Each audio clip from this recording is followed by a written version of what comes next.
पुढची बातमी अहिल्यानगर जिल्ह्यातून. अहिल्यानगर जिल्ह्याला वरदान ठरलेल्या मुळा धरणात तांत्रिकदृष्ट्या पूर्ण क्षमतेने पाणीसाठा झालाय. मात्र मुळा धरणाच्या पाणलोट क्षेत्रासह लाभधारक क्षेत्रात पावसानं दडी मारल्यानं शेतकऱ्यांसमोर पाण्याचा प्रश्न निर्माण झालाय.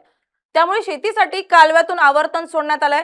दरम्यान येत्या काही दिवसात समाधानकारक पाऊस झाल्यास धरण 100% भरून मुळा नदी पात्रातही पाणी सोडण्याची शक्यता आहे. याच पार्श्वभूमीवर मुळा धरणावरून आढावा घेतलाय आमचे प्रतिनिधी गोविंद फुंडगे यांनी. पाहूयात. जीवनदायिनी असलेलं मुळा धरण हे तांत्रिकदृष्ट्या भरलंय. 97%चा टप्पा या मुळा धरणाने ओलांडलाय. 26,000 दशलक्ष घनफूट क्षमता असलेल्या मुळा धरणात आज अखेर 25,400 दशलक्ष घनफूट इतका पाणीसाठा जमा झालाय.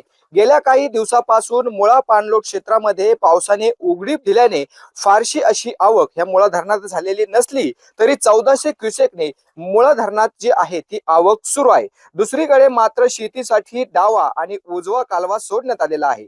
270 डावा आणि 300 क्युसेकने उजवा कालवा शेतीसाठी सोडण्यात आलेला आहे. त्याचबरोबर वांबोरी चारीला देखील पाणी मुळा धरणातून सोडण्यात आलेलं आहे.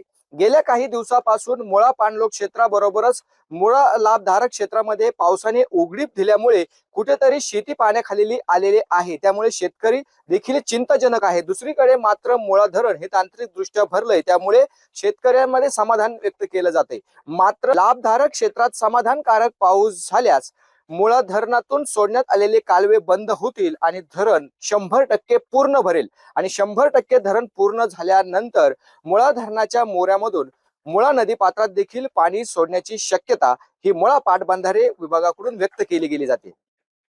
कॅमेरामॅन ऋषी राऊतसह गोविंद फुंगे, LS मराठी, राहुरी, अहिल्यानगर.